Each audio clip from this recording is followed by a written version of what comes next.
الحمد لله نحمده ونستعينه ونستغفره ونؤمن به ونتوكل عليه ونعوذ بالله من شرور أنفسنا ومن سيئات أعمالنا من يهده الله فلا مضل له ومن يضلله فلا هادي له ونشهد أن لا إله إلا الله وحده لا شريك له ونشهد أن محمدا عبده ورسوله أما بعد أعوذ بالله من الشيطان الرجيم بسم الله الرحمن الرحيم أفحسبتم أنما خلقناكم عبثا وأنكم إلينا لا ترجعون وقال النبي صلى الله عليه وسلم إنما الأعمال بالنيات۔ قابل قدر معزز سامعین کرام، بزرگوں، نوجوانوں، عزیز ساتھیوں اور میری پیاری ماں اور بہنیں، اللہ رب العزت کا بے انتہا احسان اور اس کا کرم ہے کہ اللہ رب العزت نے اس تیلے گڑھا کے اندر بہت سارے حفاظ کو پیدا فرمایا ہے۔ ایک چھوٹی سی بستی، ایک چھوٹا سا علاقہ، لیکن اگر حفاظ کی تعداد کو دیکھا جائے، علماء، مفتیان کرام بھی اس چھوٹے سے علاقے کے اندر موجود ہیں۔ یہ اس بستی کے لیے فخر کی بات ہے۔ اللہ کا بڑا احسان ہے کہ اللہ نے آپ کے گاؤں میں، آپ کے علاقے میں علماء اور حفاظ دیے ہیں۔ بہت ساری مائیں اور بہنیں، بہت سارے باپ نے اپنے بچے کو دین کی تعلیم دی، دین سکھایا اور اس مقام تک پہنچایا، اس کے دل میں دین کی تڑپ پیدا کیا، وہ لوگوں کو دین پہنچا رہا ہے۔ یہ اللہ کا بہت بڑا احسان ہے۔ ورنہ آج اپنے بچوں کو انسان پالتا ہے، بڑا کرتا ہے، اور بڑا کرنے کے بعد اس کو جب اس کا وقت آتا ہے تو کیا ہوتا ہے، اس سلسلے میں ہم سب باخبر ہیں۔ بہرحال میں آپ کے سامنے ایک آیت کی تلاوت کی ہے۔ اللہ رب العزت نے اس آیت میں ارشاد فرمایا، افحسبتم انما خلقناکم عبثا وانکم الینا لا ترجعون، کہ کیا تم یہ گمان کرتے ہو کہ ہم نے تمہیں بیکار پیدا کر دیا، کوئی آپ کا کام نہیں، بس یوں ہی پیدا کر دیا؟ ایسا نہیں ہے، بلکہ اللہ رب العزت نے اس دنیا میں چاہے وہ مرد ہو، عورت ہو، بچے ہوں، بوڑھے ہوں، جوان ہوں، کوئی بھی ہو، اللہ رب العزت نے کسی کو بیکار پیدا نہیں کیا ہے، بلکہ کسی مقصد کے لیے پیدا کیا ہے۔ جب انسان کوئی مقصد کے لیے پیدا کیا گیا ہے تو پھر وہ مقصد کو چھوڑ کر کوئی دوسرا کام کرنے لگے تو سمجھ جائیے کہ اس کے نتائج کیا آئیں گے، اس کی ہلاکت کا وقت قریب آ چکا ہے۔ جس طریقے سے ایک انسان کھیتی کرتا ہے اور کھیتی کرنے کے بعد ایک مقصد ہوتا ہے، ایک آدمی کوئی گھر بناتا ہے، گھر بنانے کے لیے اس کے سامنے کوئی مقصد ہوتا ہے۔ مثال کے طور پر آپ نے کھیتی کی، کوئی آپ سے پوچھے کہ بھئی آپ کھیتی کیوں کر رہے ہو، کہنے لگا جی کوئی بات نہیں، بس یوں ہی کھیتی کر رہے ہیں۔ وہ آدمی بے وقوف ہے یا نہیں؟ وہ آدمی پاگل ہے یا نہیں؟ یقیناً وہ آدمی کو یا تو پاگل کہا جائے گا یا تو یہ کہا جائے گا کہ یہ انسان کی عقل ختم ہو گئی ہے۔ اسی طریقے سے جو انسان اس دنیا کے اندر آیا ہے اور آنے کے بعد اپنے مقصد کو بھول گیا، بھول جائے اپنے مقصد کو، تو پھر وہ انسان ایسا ہی ہے جیسے اس کھیت میں جانے والا انسان جس نے کھیتی کے لیے گیا اور جانے کے بعد وہ کھیتی کے مقصد کو بھول گیا۔ آپ اس کو اس طرح سے سمجھ سکتے ہیں کہ ایک آدمی کھیتی کرنے کے لیے کھیت پر جاتا ہے اور جانے کے بعد کھیتی کرنے کے بجائے وہ آرام سے سو جاتا ہے، تکیہ لے لیتا ہے اور آرام کی نیند میں سو جاتا ہے، اور دوسرا آدمی وہاں پر جا کر کے محنت کرتا ہے، مزدوری کرتا ہے اور محنت کر کے اپنے دھان کو لگاتا ہے، اپنے آلو کو لگاتا ہے اور جو بھی فصل بونے کے لیے لیے گیا ہے وہ فصل لگاتا ہے، جب وقت ختم ہو جاتا ہے، شام ہو جاتی ہے، وہ دونوں اٹھ کر کے گھر آ جاتے ہیں۔ وہ دونوں تو ساتھ گئے تھے لیکن دونوں ساتھ آ رہے ہیں، بتائے ایک نے کام کر کے آیا، دوسرے آدمی نے وہاں جا کر کے سو کر کے آیا، بتائیے دونوں برابر ہیں یا دونوں میں فرق ہے؟ دونوں میں فرق ہے نہیں، دونوں میں فرق ہے۔ اسی طریقے سے اس دنیا کے اندر اللہ رب العزت نے تمام انسانوں کو بھیجا ہے، تمام لوگوں کو بھیجا ہے، وہ مرد ہو یا عورت ہو، وہ تمام لوگ اس دنیا کے اندر آئے ہیں اور ہر ایک کو اللہ رب العزت نے کسی مقصد کے لیے پیدا کیا ہے۔ اللہ رب العزت نے اس دنیا کے اندر انسان کو اس لیے پیدا کیا کہ اس دنیا کے اندر وہ اپنے اعمال کو تیار کرے، اپنے اعمال کو بڑھائے۔ اس دنیا کو امتحان گاہ کہا گیا ہے۔ اس دنیا کے اندر آنے کے بعد امتحان کی تیاری کرنی ہے۔ جس طریقے سے ایک بچہ جب وہ امتحان کی تیاری کرتا ہے وہ پوری رات جگ جاتا ہے، پوری رات نہیں سوتا، اپنے امتحان کی تیاری میں لگا رہتا ہے، آنکھ میں نیند آ رہی ہوتی ہے، سونے کی طبیعت ہو رہی ہوتی ہے، انسان کے دل میں وہ تھکاوٹ ہو سکی ہو، انسان وہ بچہ تھک جاتا ہے، اس کے دل کے اندر سونے کی طبیعت بھی ہوتی ہے، لیکن اس کے باوجود وہ بچہ سوتا نہیں ہے۔ کیوں نہیں سوتا؟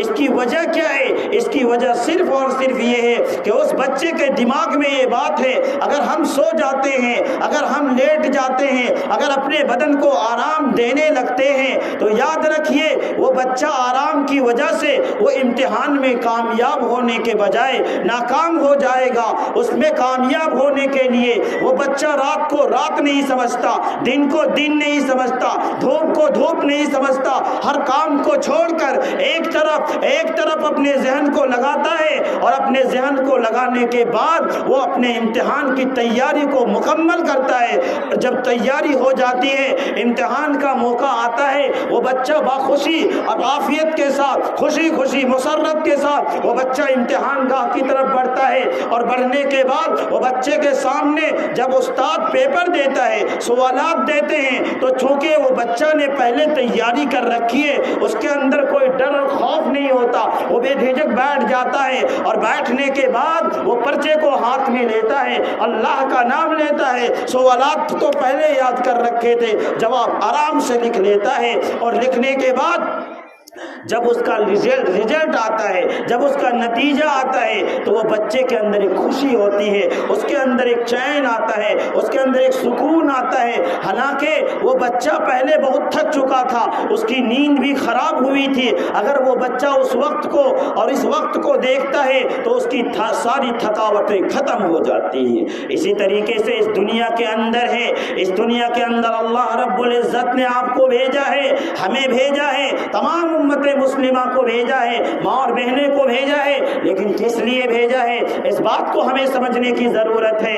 اس دنیا کے اندر ہم آرام کرنے کے لیے نہیں آئے، ہم آرام کرنے کے لیے نہیں آئے، اس دنیا کے اندر ہم آخرت کی تیاری کے لیے بھیجے گئے ہیں، اپنے آخرت کو بنانے کے لیے بھیجے گئے ہیں۔ اگر اس دنیا میں آنے کے بعد ہم نے اپنا مقصد یہ بنا لیا کہ ہمیں اس دنیا میں رہنا ہے اور ہمیں اس دنیا میں ٹھاٹ باٹ سے رہنا ہے، اللہ کے احکام کو چھوڑو، دین کو چھوڑو، دنیا اکٹھے کرو، دنیا کو کماؤ، گھر بناؤ، زمین خریدو، جائیداد بناؤ، اس لیے اس دنیا کو اپنا مقصد بنا لیا، اور مقصد بنانے کے بعد ایسا ہی چلتا رہا اور وہ وقت آ گیا کہ آپ کا موت کا فرشتہ سامنے آ گیا۔ مسلمانوں یاد رکھو، اگر یہ وقت آ گیا اور آپ کی زندگی اس طرح گزر گئی کہ آپ نے اللہ کے احکام کو چھوڑ دیا، رسول اللہ کی سنتوں کو چھوڑ دیا، اور آپ کے موت کے فرشتے سامنے آ گئے، تو پھر اس وقت سوائے اس بچے کی طرح ہو جائیں گے جس نے رات کو آرام کیا،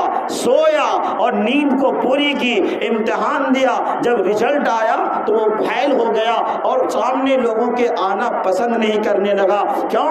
اس لیے کہ وہ اپنے امتحان میں فیل ہو چکا ہے، وہ امتحان میں کامیاب نہیں ہو سکا ہے۔ اس کے باپ نے لوگوں کے پاس بہت تعریفیں کی تھی، اس کے لیے بہت پیسے خرچ کیے تھے، لیکن اس کے باوجود یہ بچہ فیل ہو گیا۔ جب اس سے پوچھا جائے کیا آپ امتحان میں پاس ہو گئے تو اسے کہتے ہوئے شرم آتی ہے کہ جی میں امتحان میں فیل ہو گیا۔ اس لیے اسی طریقے سے جو آدمی اس دنیا کے اندر آرام کے ساتھ سوتا رہے گا، اپنی زندگی کو یوں ہی گنواتا رہے گا، تو یاد رکھیے وہ انسان جب موت کا فرشتہ آئے گا تو پھر سوائے پچھتانے کے کچھ اور نہیں مل سکتا ہے۔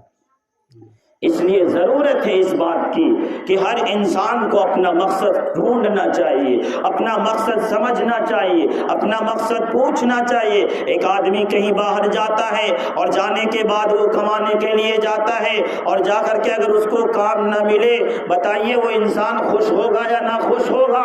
یقینی طور پر وہ آدمی ناراض ہوگا، خوش نہیں ہوگا، نہ خوش ہوگا، کیونکہ وہ اتنا دور سے چل کے کام کے لیے گیا، ایک مقصد کے لیے گیا، کمانے کے لیے گیا، اور جب وہاں جاتا ہے تو کام نہیں ملتا۔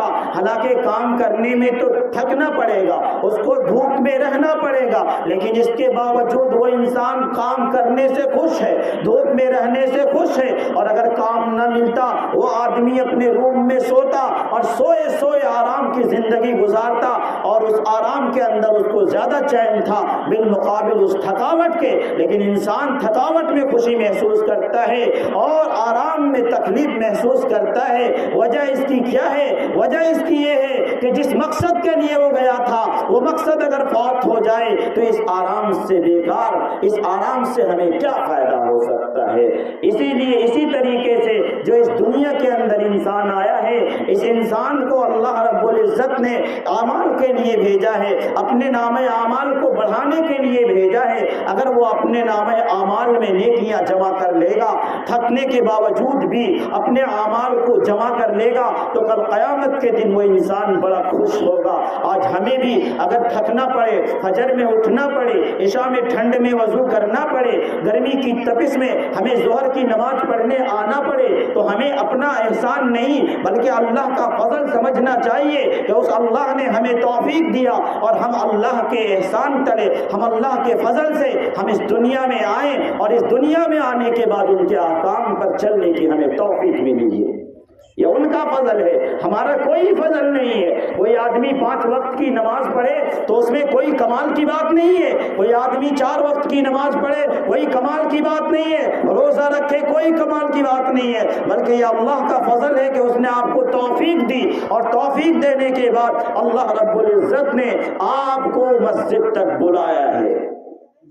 میرے بھائیوں اور میرے دوستوں، اس لیے سب سے پہلی چیز یہ ہے کہ اللہ رب العزت نے آپ کو اس دنیا میں جو بھیجا ہے یہ مقصد کے لیے بھیجا ہے۔ اپنے مقصد کو ڈھونڈیے، اپنے مقصد کو تلاش کیجئے۔ آپ اگر اپنے مقصد کو ڈھونڈ چکے ہیں، اپنے مقصد کو تلاش کر چکے ہیں، تو یاد رکھیے آپ کامیاب ہو چکے ہیں۔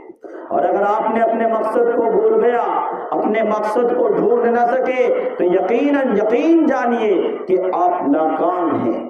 اس لیے سب سے پہلے ہمیں اللہ نے اس دنیا میں کیوں بھیجا ہے، کیا مقصد ہے اللہ کا، اس مقصد کو ہمیں تلاش کرنا ہے۔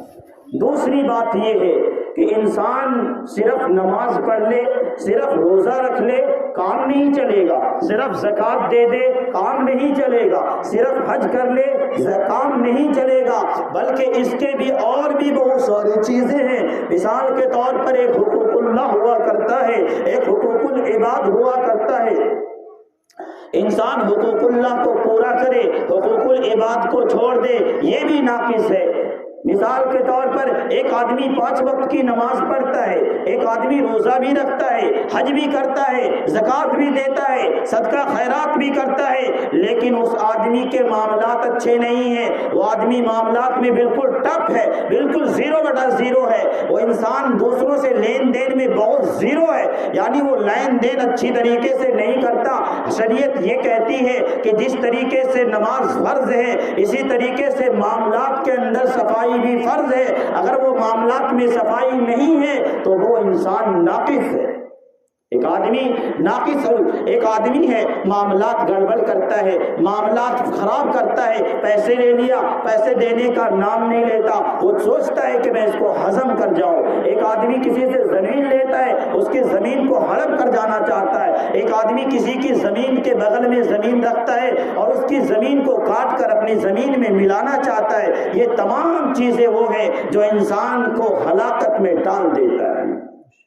میں آپ کو بتاؤں، اللہ کے رسول صلی اللہ علیہ وسلم نے ارشاد فرمایا کہ جو انسان کسی کی ایک بالش زمین بھی دبا لے، ایک بالش زمین بھی دبا لے، کل قیامت کے دن اللہ رب العزت اس کے گلے میں 7 زمین کا طوق ڈال دے گا۔ توق کہتے ہیں، عربی زبان ہے، آپ نے دیکھا ہوگا بیلوں کے گردن میں گھنٹی ڈالتے ہیں نا، اس طریقے سے توق ڈال دیا جائے گا، اور جس کے گردن میں 7 زمین کا توق ہوگا، کتنا وزن ہوگا آپ سب سمجھ سکتے ہیں۔ اس لیے اس دنیا کے معاملے کو دنیا میں ختم کر لیجئے، آخرت میں اس کا جھمیلا مت رکھیے، ورنہ وہاں پر پھنس گئے تو یاد رکھیے سوائے رونے کے، پچھتانے کے اور خون کے آنسو کے اور کچھ نہیں مل سکتا ہے۔ دنیا میں آپ کسی کا ایک بالشت زمین لے سکتے ہیں، اور ایک بالشت تو دور کی بات، اگر ایمان کمزور ہو جائے، ایمان ختم ہو جائے اور اللہ کا خوف دل سے نکل جائے تو بالشت نہیں بلکہ پورے کٹھے دبا لیتا ہے۔ اس کی وجہ کیا ہے؟ اس کی وجہ صرف یہ ہے کہ اس کے دل میں اللہ کا خوف نہیں۔ اگر اللہ کا خوف ہوتا تو دوسروں کا مال ہڑپ نہ کرتا، دوسروں کا مال نہ لیتا۔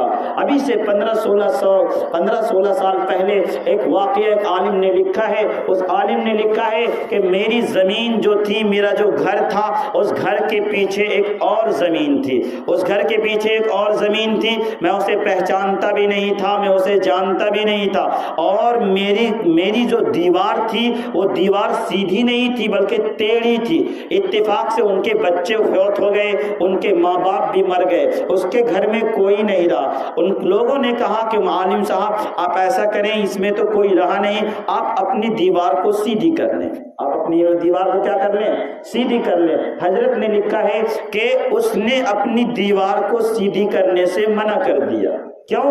اس لیے کہ اگر وہ انسان زندہ ہوتا اور اس کو ضرورت نہ ہوتی تو میں اس سے پیسے دے کر کے زمین خرید لیتا، لیکن اب تو وہ انسان موجود نہیں ہے، اور اگر میں اس کی زمین میں اپنا گھر بنا لیتا ہوں، اس کی زمین میں اپنی دیوار کو سیدھی کر لیتا ہوں، سیدھی کرنے کے لیے زیادہ زمین کی ضرورت نہیں پڑتی ہے، زمین میں اگر اس کی زمین میں سیدھی کر لوں تو کل قیامت کے دن اللہ کے سامنے میں کیا حساب دوں گا۔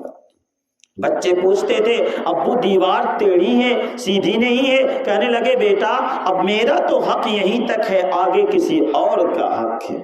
اگر باپ اپنے بیٹے کو اس طریقے سے سمجھائے، اس طریقے سے بتائے تو پھر وہ انسان بنتا ہے، پھر وہ مسلمان بنتا ہے، پھر وہ اسلام کے پاسبان بنتا ہے۔ اور اگر باپ ہی چور بن جائے، ماں ہی چور بن جائے، ماں ہی یوں سکھائے کیسے چوری کی جاتی ہے، باپ ہی یوں سکھائے کیسے چوری کی جاتی ہے، پھر اس بچے کے اندر جو تربیت ماں باپ نے دیا ہے وہ آگے چل کے چور بنے گا، اور باپ کا بھی نہیں ہوگا، ماں کی بھی نہیں ہوگا۔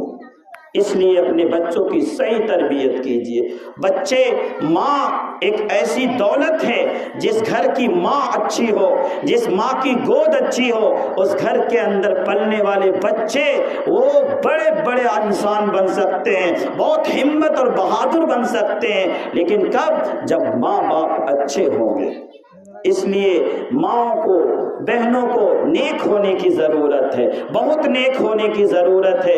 حضور اکرم صلی اللہ علیہ وسلم نے ارشاد فرمایا کہ ایک کنواری لڑکی اپنی عزت کو بچا کر، اپنی عزت کو بچا کر اور اس دنیا کے اندر رہتے ہوئے کنواری کے اندر بھی اگر اس کی موت ہو جائے جبکہ اس کے اوپر کسی کا دھبا نہ ہو تو پھر اس عورت کو جہاد کا ثواب دیا جاتا ہے۔ یہ کس لیے دیا جاتا ہے؟ اس لیے کہ مردوں کے اندر حیا، عورت عورتوں کے مقابلے میں کم ہوا کرتی ہے، اس لیے مرد اپنی حیا کو ادھر ادھر کر سکتا ہے لیکن عورتوں کے اندر حیا زیادہ ہوتی ہے۔ ان عورتوں کو اپنے حیا کو باقی رکھنا یہ بہت بڑی چیز ہے۔ اللہ کے رسول نے فرمایا الحیاء شعبۃ من الایمان، کہ حیا ایمان کا ایک شعبہ ہے۔ جو ایمان کے اندر ہوگا اس کے اندر حیا بھی ہوگی، اس کے اندر حیا باقی رہے گی۔ جب عورت کے اندر حیا ہوتی ہے تو اس گھر کے اندر سکون ہوتا ہے، اس گھر کے اندر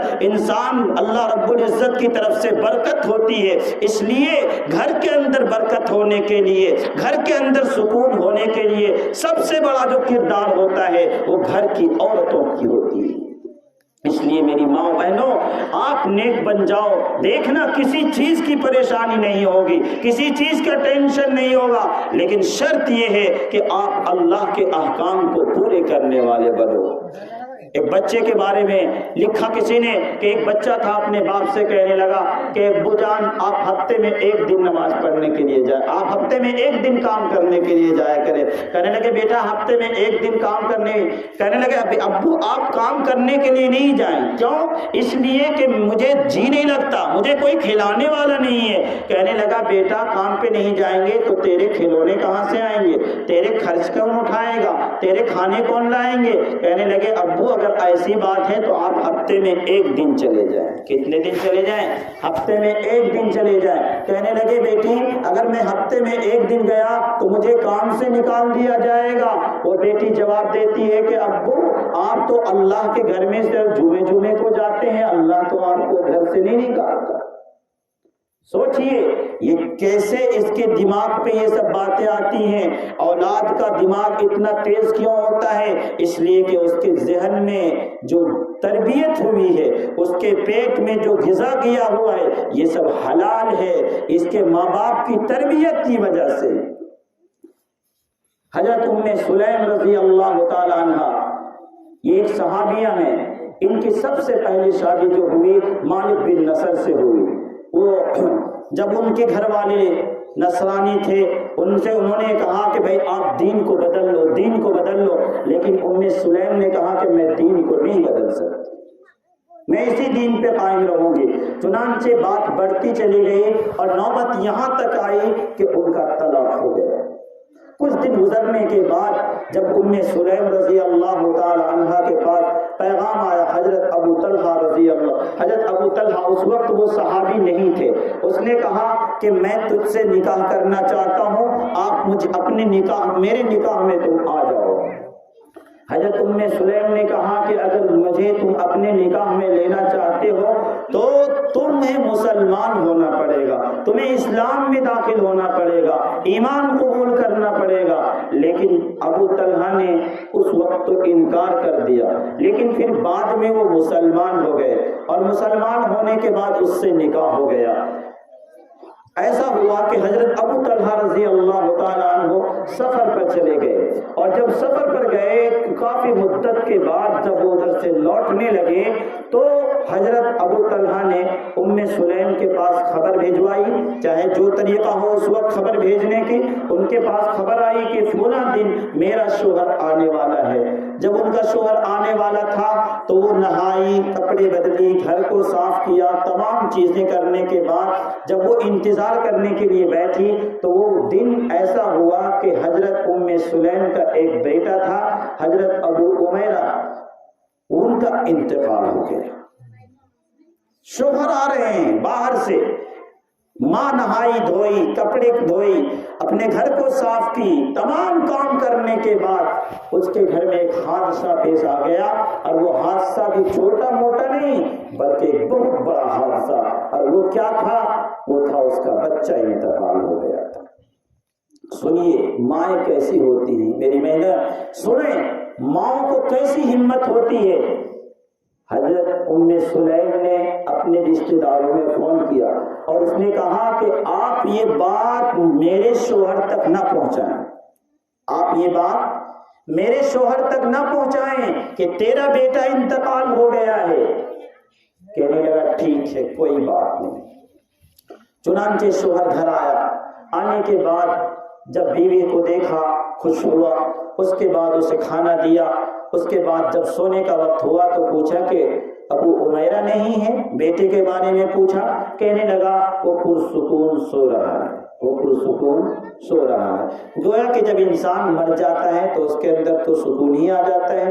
کہنے لگے کہ وہ پرسکون سو رہا ہے۔ باپ نے کہا بیٹا سو رہا ہے، سونے دو، دوسرے دن ملاقات ہو جائے گی۔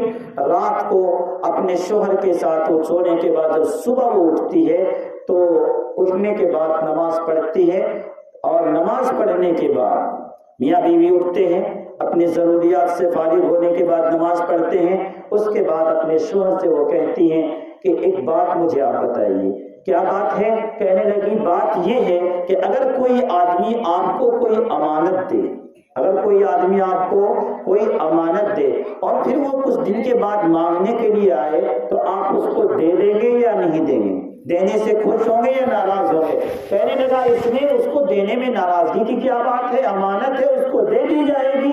کہنے لگے کہ اصل بات یہ ہے کہ آپ کا بچہ بہت ہو گیا تھا، آپ ادھر سے آ رہے تھے، میں آپ کی خوشی میں خلل نہیں ڈالنا چاہ رہی تھی، اس لیے میں نے آپ کو یہ خبر نہیں دی اور آپ کے بچے کو نہلا کر کے کپڑے سے ڈھک دیا ہوں، جائیے اس کو دفن کر کے آ جائیے۔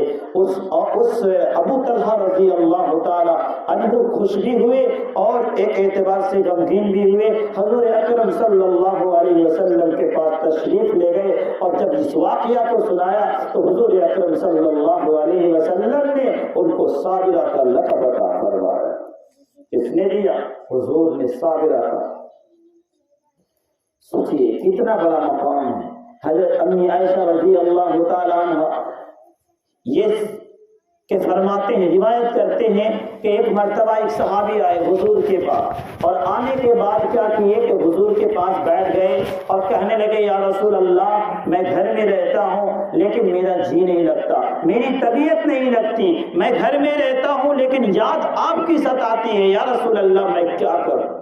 میں اپنا عشق آپ سے ظاہر کر رہا ہوں، میں آپ کو اپنے حق گوئی کر رہا ہوں، یعنی حق بیان کر رہا ہوں، میں کوئی جھوٹ نہیں بول رہا ہوں۔ رسول اللہ صلی اللہ علیہ وسلم خاموش تھے، اپنے سر جھکائے ہوئے تھے۔ تھوڑی دیر کے بعد پھر کہنے لگے یا رسول اللہ یہ بات تو ٹھیک ہے کہ میں دنیا کے اندر رہتا ہوں، میں گھر میں رہتا ہوں، آپ کی یاد مجھے ستاتی ہے، میں آپ کا دیدار کر لیتا ہوں، میرا ٹینشن ختم ہو جاتا ہے، میرا جی بہل جاتا ہے، لیکن جب میں آپ کے آخری وقت کو سوچتا ہوں، میں آخرت کو سوچتا ہوں تو میں پریشان ہو جاتا ہوں۔ کہنے لگے یا رسول اللہ میں یہ سوچتا ہوں کہ دنیا کے اندر تو ملاقات ہو جاتی ہے، آخرت کے اندر آپ کا مقام تو بہت اعلیٰ ہوگا، بہت عرفہ ہوگا، بہت اونچا ہوگا، وہاں پر ہمارے مقام تو نیچے ہوں گے، اے اللہ کے رسول وہاں اگر آپ کی دیدار نہ ہو سکی تو میں کیسے رہ سکوں؟ میرے بھائیوں پیغمبر کی تاریخ کو آپ پڑھیں گے، پیغمبروں کے بارے میں جب آپ پڑھیں گے تو آپ کو ایسا محسوس ہوگا کہ دنیا کے اندر اگر پیغمبر موجود تھے، پیغمبر اگر دنیا میں جی رہے تھے تو صرف حضور کی وجہ سے جی رہے تھے، حضور کے لیے جی رہے تھے اور کوئی مقصد نہیں تھا۔ اتنی محبت تھی حضور سے، اتنے دیوانے تھے حضور کے جس کو بیان کرنے کے لیے الگ سے ٹائم چاہیے۔ لیکن میں آپ کو صرف یہ کہنا چاہتا ہوں کہ حضور کے کتنے دیوانے تھے، دنیا کے اندر گھر کے اندر موجود ہے، لیکن حضور سے اتنی محبت کہ حضور کی یاد گھر میں پریشان کر رہی ہے، حضور کا دیدار کرنے کے بعد اس کے اندر سکون پیدا ہو رہا ہے، اس کے دل کے اندر اطمینان پیدا ہو رہا ہے۔ جب حضور دنیا سے چلے جائیں گے تو آپ کا دیدار میں کیسے کر سکوں گا؟ آپ کا مقام کچھ اور ہوگا، میرا مقام کچھ اور ہوگا۔ صحابہ کرام رضی اللہ تعالیٰ عنہ نے جب یہ سوال کیا، حضور اکرم صلی اللہ علیہ وسلم اپنے سر کو جھکائے رکھے اور خاموشی اختیار کیے رکھے۔ اس کے بعد حضور اکرم صلی اللہ علیہ وسلم کے پاس وحی آئی اور صحابہ کو رضی اللہ عنہم ورضوا عنہ کا خطاب مل گیا کہ اللہ تم سے راضی ہو گیا اور تم اللہ سے راضی ہو گئے، یہ خطاب ملا اور اللہ رب العزت حضور صلی اللہ علیہ وسلم نے یہ ان کو بتلایا، صحابہ کو بتلایا۔ تو میرے بھائیوں اور میرے دوستوں کہنے کا مقصد یہ ہے حضور کی محبت دل کے اندر کوٹ کوٹ کر آنا چاہیے۔ اگر دل میں حضور کی محبت نہیں ہے تو یاد رکھیے آپ کی محبت بھی آپ کے بیٹے کے دل میں نہیں ہوگی. جو خدا کا نافرمان ہوگا, جو نبی کا نافرمان ہوگا, وہ باپ کا اور بھائی کا نافرمان نہیں ہوگا. یقین جانیے وہ نافرمان ہوگا. غیرت تو آج یہاں تک مر گئی ہے, انسان اپنی بیوی کا نہیں ہوتا, بیوی اپنے شوہر کا نہیں ہوتا. یاد رکھیے آج کل کا دور بڑا خطرناک دور چل رہا ہے, بڑا نازک دور چل رہا ہے. آج انسان اپنے بچے کو دینی تعلیم سے دور کرتا چلا جا رہا ہے, دینی تعلیم نہیں دینا چاہتا. کیوں؟ اس لیے کہہ رہے یہ تو کبھی بھی پڑھا لوں گا, دنیا سکھا لیتا ہے. یاد رکھیے وہ انسان جو اپنے بچے کو دینی تعلیم سے دور رکھتا ہے, دنیا کی تعلیم سے صرف آراستہ کرتا ہے, اس نے اپنے بیٹے کے گلے کو دبا دیا, اس نے اپنے بیٹے کے گلے پر چھری چلا دی, گویا کہ اس کو ذبح کر دیا. کیوں؟ اس کی وجہ کیا ہے؟ سنیے میں آپ کو بتاتا ہوں. جو بچہ دینی تعلیم سے دور رہتا ہے, چونکہ اس کے اندر دین کی تعلیم نہیں ہے, وہ اللہ کی اطاعت کیسے کرے گا؟ کیونکہ وہ اللہ کو پڑھا ہی نہیں, اللہ کو پہچانا ہی نہیں, اللہ کو جانا ہی نہیں, رسول کی اطاعت بھی نہیں کر سکتا. اس لیے کہ وہ رسول کو جانتا ہی نہیں, رسول کے بارے کوئی بات سنا ہی نہیں. اور جب یہاں پہ دو بات ہو گئی, اللہ کا بھی نافرمان ہو گیا, ماں باپ کا, رسول کا بھی نافرمان ہو گیا. اب تیسرا مسئلہ آتا ہے کہ وہ ماں باپ کا نافرمان بھی بن سکتا ہے کیا یا نہیں بن سکتا؟ جواب یہ ہے کہ وہ ماں باپ کا بھی نافرمان بنے گا.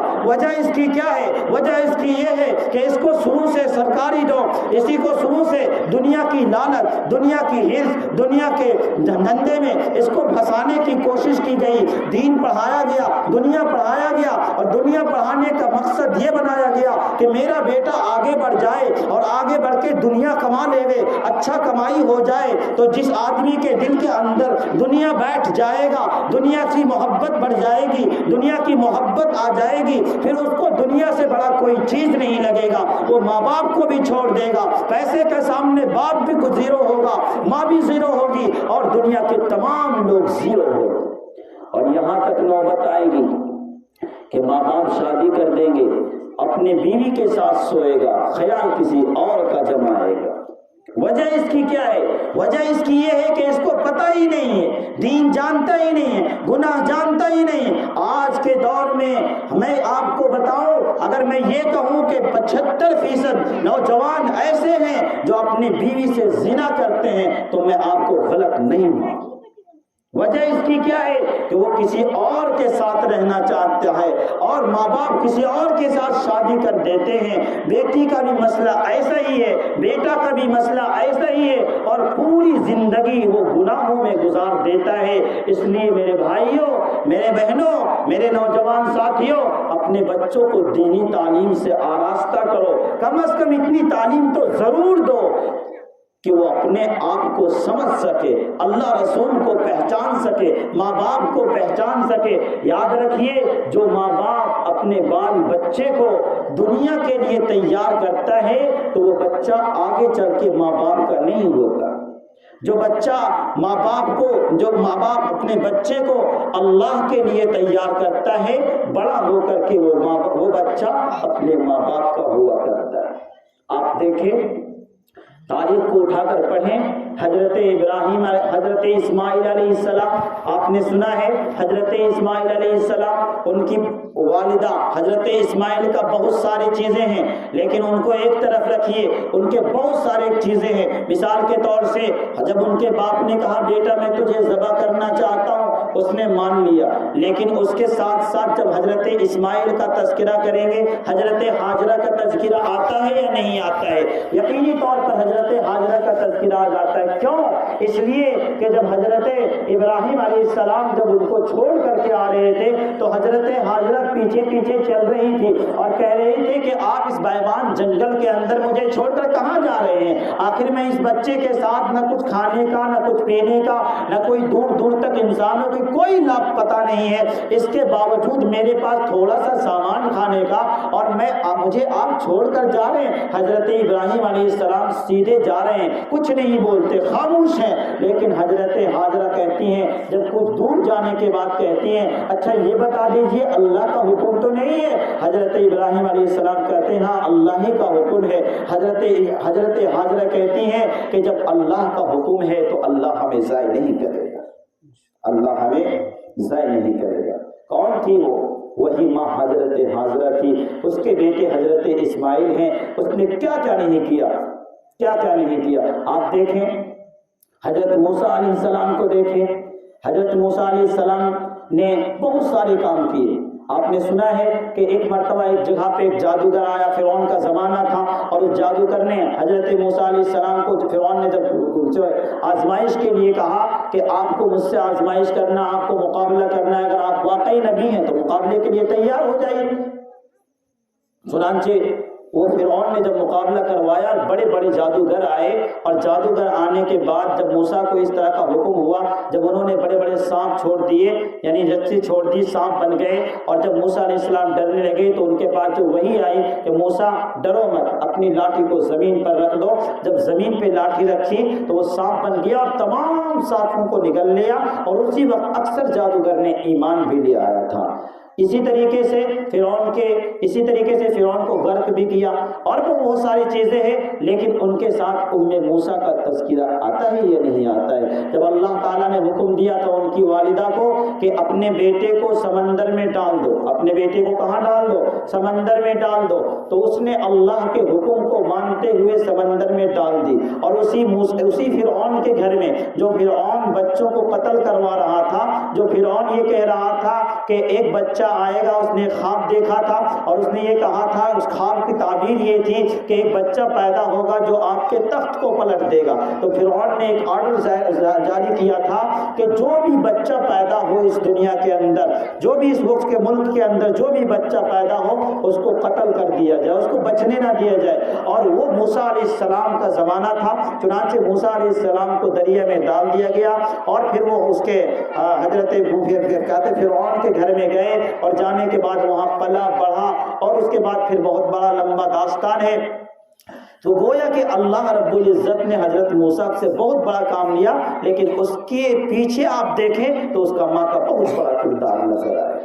اگر ماں اتنی بڑی نہ ہوتی، ماں اگر اتنا نیک نہ ہوتی، ماں کو اگر اللہ پر اتنا توکل اور بھروسہ نہ ہوتا، تو حضرت موسیٰ اتنے بڑے نہ ہوتے۔ اس لیے ماں کو نیک ہونے کی بہت ضرورت ہے۔ حضرت عیسیٰ علیہ السلام کو دیکھ لیں، مریم علیہ السلام اس کی والدہ ہیں۔ جب حضرت عیسیٰ علیہ السلام پیدا ہوئی تو وہ شرم کے مارے ادھر ادھر، لیکن جب وہ گھر آئی تو لوگ کہنے لگے، اس کو تانا دینے لگے کہ تیرا باپ ایسا نہیں تھا، تیرا بھائی ایسا نہیں تھا، تو اس طرح کیوں کر گئی؟ حضرت مریم علیہ السلام جو ہے وہ خاموش اپنی ان کی بات کو سنتی رہی، اور کہنے لگی تھوڑی دیر کے بعد کہ آپ انہی سے پوچھ لو، ان سے پوچھ لو، اس بچے سے جو دودھ پینے والا بچہ ہے، اس بچے سے پوچھ لو۔ تو لوگ تو پہلے سے اس کو کچھ اور کہہ رہے تھے، اب کہنے لگے کہ شاید اس کا دماغ کا توازن جو ختم ہو گیا ہے، شاید کہ اس کا دماغ پاگل ہو گیا ہے۔ لیکن وہ بچہ جب بول پڑا تو پھر ان لوگوں نے پھر کچھ اور مسئلہ۔ میں یہ کہنا چاہتا ہوں کہ دیکھیے، ماں اگر نیک ہو تو بچہ کا اثر بہت پڑتا ہے، ماں کا اثر بچے پر بہت پڑتا ہے۔ ماں اگر برا ہو تو اس کا اثر بھی بچے پر بہت پڑتا ہے۔ اس لیے سب سے پہلے گھر کو بنانے کے لیے، اپنے اولاد کو صحیح پرورش کرنے کے لیے ماں کا نیک ہونا بہت ضروری ہے۔ ماں کا فرما بردار، اطاعت کرنے والا، اپنے شوہر کا فرما برداری کرنے والا ہونا بہت ضروری ہے۔ آج آپ دیکھیں شوہروں میں بھی کمی ہوتی ہے، میں اس کی تائید نہیں کر رہا ہوں، لیکن میں یہ کہتا ہوں کہ اکثر گھر میں عورتیں جو ہوتی ہیں اپنے شوہروں سے لڑتی ہیں، اپنے شوہروں سے لڑتی ہیں، اور لڑنے کی وجہ کیا ہوتی ہے؟ کچھ نہیں وجہ ہوتی ہے، بس بات بات پر رونا، بات بات پر لڑنا، بات بات پر ٹوکنا، اس کا اثر ان کے بچوں میں جاتا ہے۔ بیٹی آپ کے گھر میں ہے تو ماں اگر لڑ رہی ہے شوہر سے تو بیٹی سیکھ رہی ہے۔ آپ یہ نہ سوچیں کہ ہم شوہر سے لڑ رہے ہیں اور ہماری بیٹی ولی بن جائے گی، یہ نہ سوچیں، بلکہ آپ اگر اپنے گھر میں اپنے شوہر سے لڑ رہے ہیں تو آپ کی بیٹی آپ سے سیکھ رہی ہے، اور جب یہ دوسرے کے گھر میں جائے گی تو وہاں بھی یہ اپنے شوہر کے ساتھ یہی کرے گی جو آپ کر رہے ہیں۔ اس لیے بچوں کے سامنے اپنے شوہروں سے بالکل بھی نہ لڑو۔ کوئی بات ہے، آپ آپسی مسئلہ کچھ الجھ گیا ہے، آپ کنارے جا کے سلجھا لیں، آپسی کہیں چھپ کر کے بات کر لیں، لیکن بچوں کے سامنے کبھی جھگڑا نہ کرے۔ ورنہ آپ کی نسل برباد ہو جائے گی۔ اسی طریقے سے شوہر ہوتے ہیں، اور وہ شوہر جو ہے وہ بیوی کو ستاتی ہیں، بیوی کو ستاتے ہیں تو ان کو ستانا نہیں چاہیے، ان کو پریشان نہیں کرنا چاہیے۔ آپ ہر شوہر اپنے آپ کو یہ کہتا ہے کہ میں بہت اچھا شوہر ہوں، لیکن شوہر کے اچھا ہونے کی علامت کیا ہے آپ جانتے ہیں؟ میں آپ کو بتاؤں کہ آپ اچھے شوہر ہیں یا اچھے شوہر نہیں ہیں۔ اس کی کیا علامت ہے کہ آپ اچھے شوہر ہیں؟ تو اس کا پتہ آپ کی بیوی سے چلے گا، اور وہ کیسے چلے گا؟ وہ ایسے چلے گا کہ فرض کیجئے کہ آپ کے گھر میں آپ کی بیٹی ہے اور آپ کی بیوی یہ کہہ رہی ہے کہ میری بیٹی کو بھی آپ کے جیسا شوہر مل جائے، تو سمجھ جائیے کہ آپ اچھے شوہر ہیں۔ آپ کیا ہیں؟ اچھے شوہر ہیں۔ اسی طرح اگر وہ کہے کہ اللہ کرے ہم تو پھنس ہی گئے، ہماری بیٹی کو آپ کے جیسا شوہر نہ ملے، تو سمجھ جائیے کہ آپ کا اخلاق بہت برا ہے، آپ کا کردار بہت برا ہے، اور بیوی کو ستانا بہت بڑا گناہ ہے۔ اس لیے اپنے بیویوں کو خوش رکھیے، لیکن خوش رکھنے کا مطلب صرف یہ نہیں ہے کہ اس کو کھلائیے پلائیے، بلکہ اس کو اس دنیا کے اندر بھی سکون دیجیے اور آخرت کے اندر بھی سکون دیجیے۔ مثال کے طور پر آپ کی اولاد ہے، وہ نماز کے قابل ہو گیا ہے، یعنی اس پر نماز فرض ہو چکا ہے۔ آپ کی بیوی ہے، آپ کے چھوٹے چھوٹے بھائی ہیں، اور وہ نماز اس پر فرض ہو چکا ہے۔ اب نماز کا وقت ہو گیا تو آپ اس کو اٹھائیں، اور اس کو کیا کریں؟ اٹھائیں۔ کیوں؟ اس لیے کہ اگر گھر کے اندر جتنے فرد ہیں سب کو ایک دوسرے سے محبت ہوتی ہے، خدا نہ خواستہ اگر ایک گھر میں سارے فرد سو رہے ہوں اور سونے کے بعد اس گھر کے اندر آگ لگ جائے اور بچہ بہت گہری نیند میں سو رہا ہو، بیوی بھی بہت گہری نیند میں سو رہی ہو، بھائی بھی بہت گہرے نیند میں سو رہے ہو، تو آپ بتائیں جو آدمی پہلے اٹھے گا وہ اس کی نیند کا خیال کرے گا یا اس کی جان کا خیال کرے گا؟ اس کی جان کا خیال کرے گا یا نہیں کرے گا؟ نیند تو پھر بھی سو لے گا، نیند تو پھر پوری ہو جائے گی، لیکن جان بچے تب۔ اسی طریقے سے جو آدمی گھر کے اندر سو رہا ہے، نماز کا وقت ہو گیا اور اپنی بیوی کو نہیں اٹھاتا، اپنے بچے کو نہیں اٹھاتا، کہ اسکول جاتا ہے بہت جلد دیر تک پڑھنا پڑتا ہے، تو گویا کہ دنیا کی آگ سے تو اس نے بچا لیا، لیکن آخرت کی آگ میں اس نے دھکیل دیا۔ ایک آگ سے بچایا، دوسری آگ میں ڈال دیا، اور حضور نے ارشاد فرمایا کہ آخرت کی آگ اتنی سخت ہے کہ اس آگ سے نکال کر اگر دنیا کی آگ پر کسی کو لٹا دیا جائے، کسی کو سلا دیا جائے، تو وہ انسان سکون کی نیند سو جائے۔ کتنی سخت آگ ہے۔ ایک روایت کے اندر آتا ہے کہ جہنم کو جب اللہ بھڑکاتا ہے تو جہنم کی دیوار بھی اس سے پناہ مانگتا ہے۔ وَلَهُمْ عَذَابٌ أَلِيمٌ، فرمایا کہ وہ جہنم جب گرم ہوتا ہے، اس کی آگ جب تپتی ہے تو جہنم کی دیوار پناہ مانگتی ہے۔ تو آپ سوچیں کہ آپ کیا کریں۔ اس لیے اس بات کی ضرورت ہے کہ اپنے گھر کے بچوں کی اصلاح، اپنے گھر کی بیوی کی اصلاح کا مطلب دنیاوی اعتبار سے بھی، اخروی اعتبار سے بھی۔ دنیا کے اندر اگر اللہ نے آپ کو دولت دی ہے، اللہ نے آپ کو مال دیا ہے، تو کوشش یہ کرے اپنی بیویوں کو پردہ کروائیں، اپنی بیویوں کو باہر نہ نکالیں، کوشش یہ کرے۔ اور خدا نہ خواستہ اگر ضرورت پیش آ جائے تو آپ پردے کے ساتھ بھیجیں، بے پردگی کے ساتھ نہیں۔ بے پردگی سے بہت ساری بیماریاں پیدا ہو جاتی ہیں، اس لیے پردے کا اہتمام بہت ضروری کریں۔ اپنے گھر کے دروازے پر پردہ رکھیں، اپنی کھڑکیوں پر پردہ رکھیں، اس لیے کہ جب پردہ رہے گا تو شیطان کی تیر اندر کو نہیں جائے گی، اور جب پردہ نہیں رہے گا تو شیطان کی تیر اندر جائے گی تو نقصان ہو جائے گا۔ تو ایک نمبر یہ۔ دوسری بات یہ ہے کہ اپنے گھر کی ہر فرد کا خیال کرنا ایک باپ پر یا ایک ذمہ دار پر لازم اور ضروری ہے۔ اگر اس نے ایسا نہیں کیا تو پھر اس کے لیے بہت خسارہ ہے، بہت پریشانی ہے، آگے چل کر اس کو بہت نقصان اٹھانا پڑے گا۔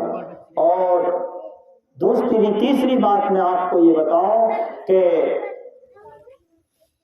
انسان جو ہے ایک برائی میں مبتلا ہے، اور وہ برائی کیا ہے؟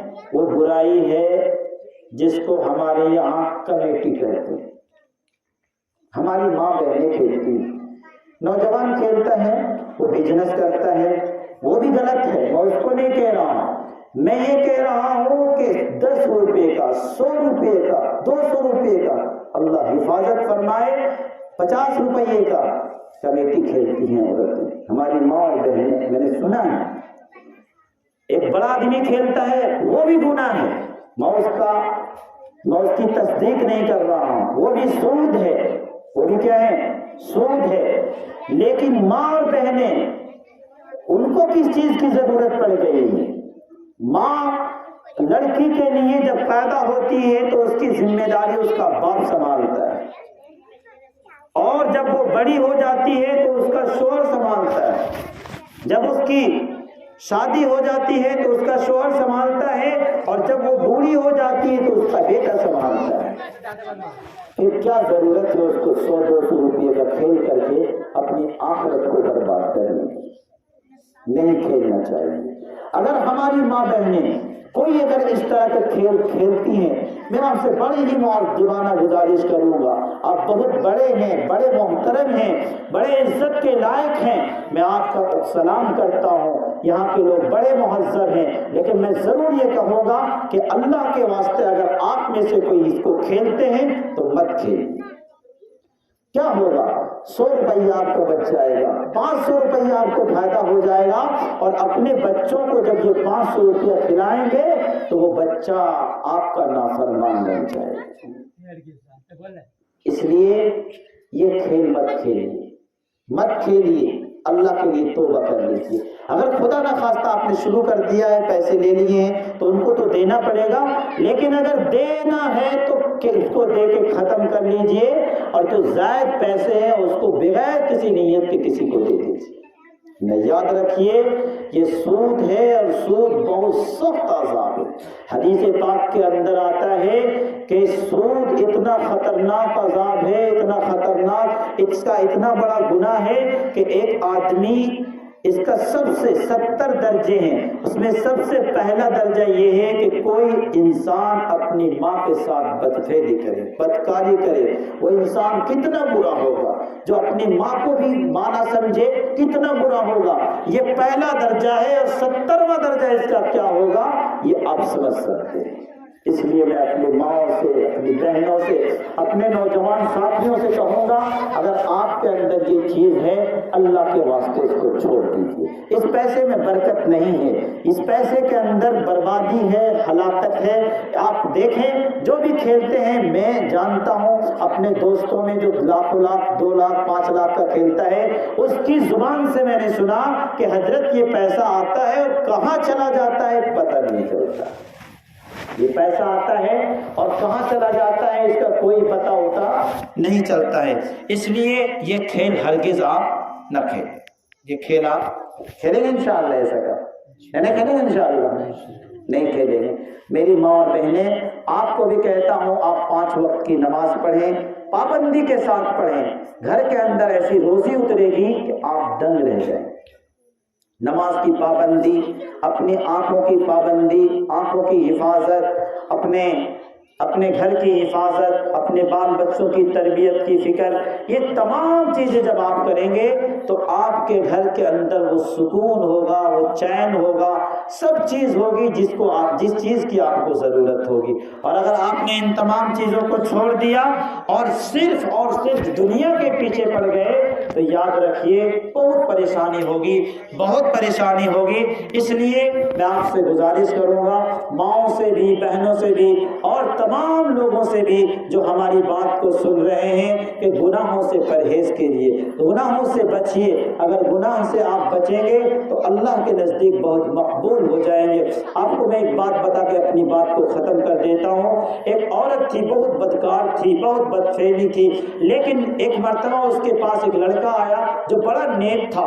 اس لڑکے نے جب اس کے گھر میں گیا تو اس نے اس چیز سے انکار کر دیا، اور وہ کپانے لگا، ڈرنے لگا اور وہاں سے نکل گیا۔ اتفاق سے اس عورت نے جب اس سے پوچھا کہ تجھے کیا ہو گیا، میرے ساتھ تم جس مقصد کے لیے آئے وہ مقصد کو پورا کرو، اس لڑکے نے کہا کہ میں اللہ سے ڈرتا ہوں۔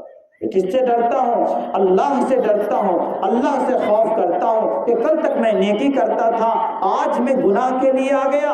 اس نیک اور لڑکے کی صحبت کا چند منٹ کی صحبت اس لڑکے کی چند منٹ کی صحبت اس عورت پر یہ پڑی کہ اس عورت نے اس لڑکا کا پیچھا کرنا چاہا۔ وہ لڑکا کہیں جا چکا تھا، چنانچہ حضرت موسیٰ علیہ السلام کے بارے میں واقعہ لکھا ہوا ہے کہ حضرت موسیٰ علیہ السلام کے پاس وہ گیا اور جانے کے بعد ان سے کہا گیا، جس طریقے سے وہ بات ہوئی، بہرحال میں زیادہ بات نہ کر کے میں آپ کو بتاؤں کہ اتفاق سے پھر ایسا ہوا کہ اس کے دروازے پر پہنچا، اور دروازے پر پہنچا تو دیکھا کہ وہ آدمی اندر سو رہا ہے۔ جب ان سے کہا گیا کہ میں فلاں آدمی سے ملنا چاہتا ہوں، کہنے لگا کہ وہ اندر سو رہے ہیں، وہ ظہر کے لیے اٹھیں گے، اس وقت اس سے ملاقات ہو جائے گی۔ چنانچہ جب وہ لڑکا باہر آیا تو آنے کے بعد جب اس کی نظر اس عورت پر پڑی تو وہ بے ہوش ہو گئے اور اللہ کے پیارے ہو گئے۔ کیا خوف تھا اس کے دل کے اندر، کیا ڈر تھا اس کے اندر۔ چنانچہ پھر اس لڑکی کی شادی ہوئی اور اس نے پکی سچی توبہ کی اور اس کے وطن سے بڑے بڑے ولی اللہ پیدا ہوئے۔ اگر گناہ ہو بھی گیا ہے، انسان ہے، گناہ ہو سکتا ہے۔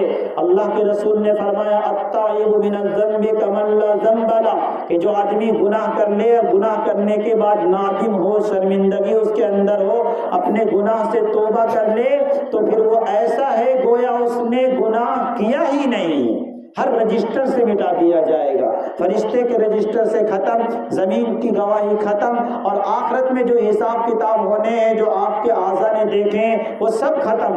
آپ یہ نہ سوچیں کہ ہم گناہ کرتے ہیں تو کوئی نہیں دیکھتا، اللہ نے آپ کے بدن کو آپ کے خلاف گواہی دلائے گا۔ اس زمین پر، جس زمین پر آپ بیٹھ کر گناہ کریں گے، کوئی دیکھے نہ دیکھے، یہ زمین دیکھ رہی ہے، یہ آپ کے اعضاء دیکھ رہے ہیں، وہ آسمان دیکھ رہا ہے، یہ فرشتے دیکھ رہے ہیں، منکر نکیر آپ کے ہر حرکت کو، آپ کے ہر قول کو، آپ کے ہر فعل کو نوٹ کر رہا ہے۔ قیامت کے دن ویڈیو کی شکل میں آپ کو دکھایا جائے گا۔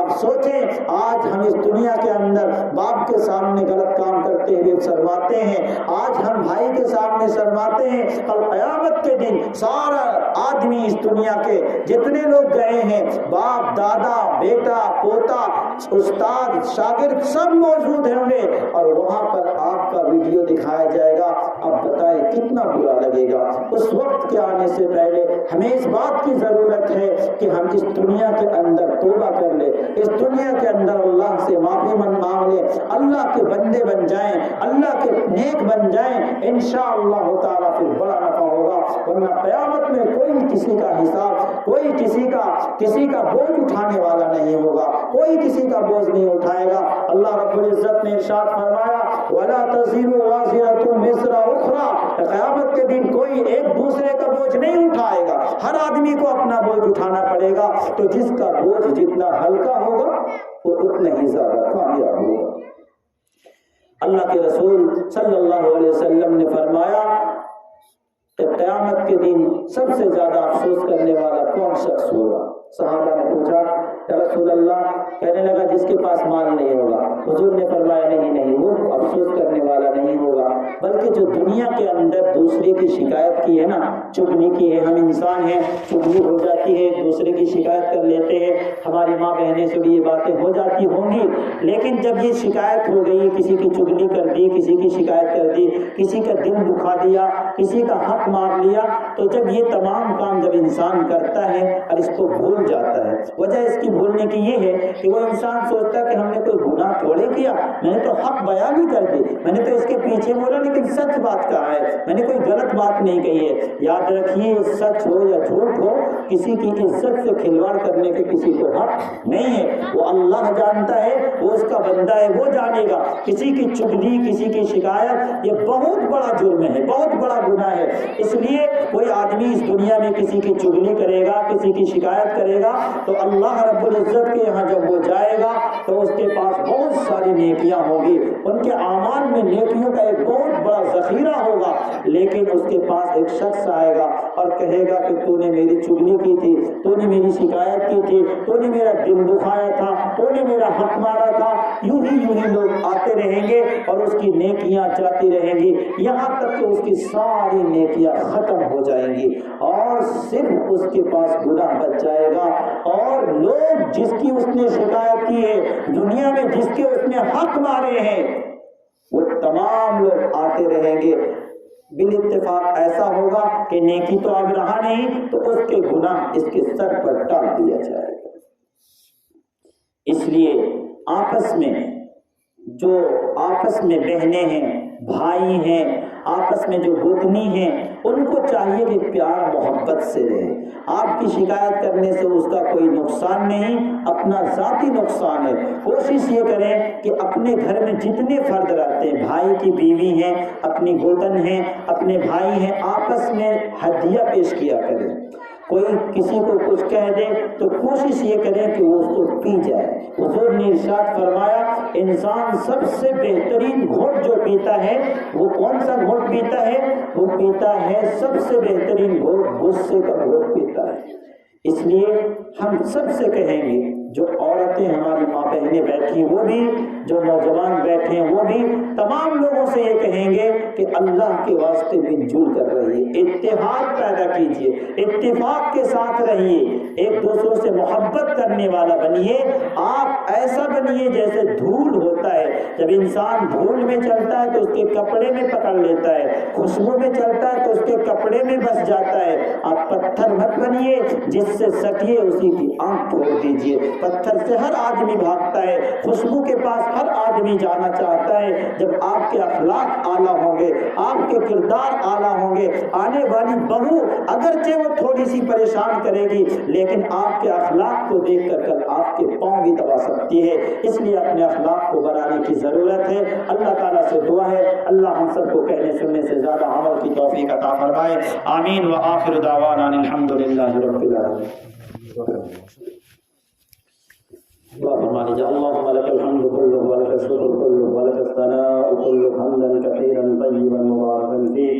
ربنا آتنا في الدنيا حسنة وفي الآخرة حسنة وقنا عذاب النار. ربنا لا تزغ قلوبنا بعد إذ هديتنا وهب لنا من لدنك رحمة إنك أنت الوهاب.